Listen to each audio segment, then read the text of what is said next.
maybe even exceeded your own expectations for this year to be now starting, basically halfway through your true freshman season? Well, it's a hard question to answer because I always coming in, well, no matter what school I went to, I expected to play. But I ain't never thought about how much I was gonna play. So it don't really matter to me. I'm just. Quinton, it seemed like Ole Miss came in at the very end of your recruitment and tried to flip you. How much did that play a factor, and how close did they come to doing that? It don't matter to me this week. Like they ain't almost flipped me or nothing. I knew where I was gonna go. It was just an offer. All the coaches talk about your athleticism for how big you are. Has that always been the case for you, or did you hit a growth spurt at some time in high school where you just got big? Yeah, I got big. I always been like a two-sport athlete. I used to play AAU ball, and I used to be like actually played quarterback in Little League. Yeah. So they helped me know football. So I grew into like an athlete's body. So it naturally came. Were you a basketballer first and then football? No, always football first. Always football. And I hated just sitting around, so I was like, let me go play basketball, and I was actually good at it. So. Where do you think you've made the biggest impact this season? Just pretty much just stuff in the middle, just being a plug in the middle, helping the linebackers run free. Eli J. Jones, Bug, C-Love, just helping them run around, make plays.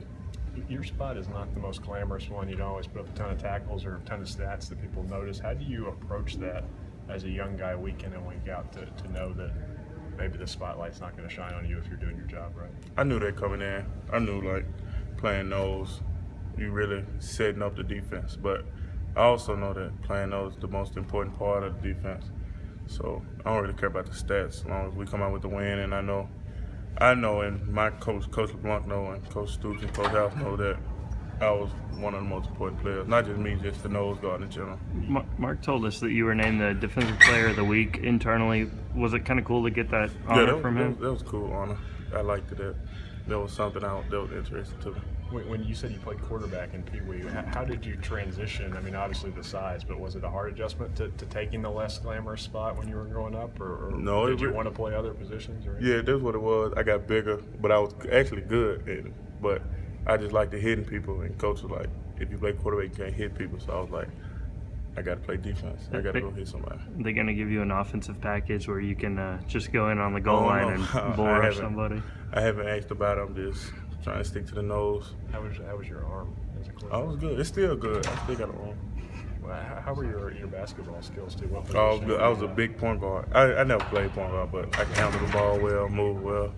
Yeah, it was fun. I know a bunch of other guys played in high school too, especially in your class. You all gotten over to the Johnson Center at all to hoop it up to compete to see who's good? Not really. We played a little bit when we first got on campus at the dorms every now and then, but you ain't never just gonna see who can play or not, because we football players, they just running around in the way. Who's your biggest challenge though if you do have to get out there and play on the court? Probably Josh Pascal. He just an athlete. He can do everything. How good has Coach LeBlanc been for you, and how much is he? He says he's pushed you a lot already. What's that been like? He's been a teacher, because Coach ain't gonna yell, he ain't gonna be a raw type coach, but he's been a good teacher. And when he says something, he's mean it, and you better do it right. So the teaching part, get my technique right, because I can move well with anybody, but just simplifying the game technique-wise, he helped me with that. He said it's impressive what you've done because you haven't even had a full off-season of, this weight program and everything. Are you excited what you can do kind of over the next off-season and, get your body even more right and get stronger? Yeah, probably. I don't really think about it. I'm just focused on the now, but yeah, I think about it, yeah. Quinton, do you have an idea of why you maybe flew under the radar a little bit as a recruit? Because I wasn't the, how guys be on social media or camp circuit. I got invited to every camp in the country, but it was just me and my mom, my dad. We couldn't just, how they go. I don't want to get into it, but I just didn't hit the camp circuit like that, basically.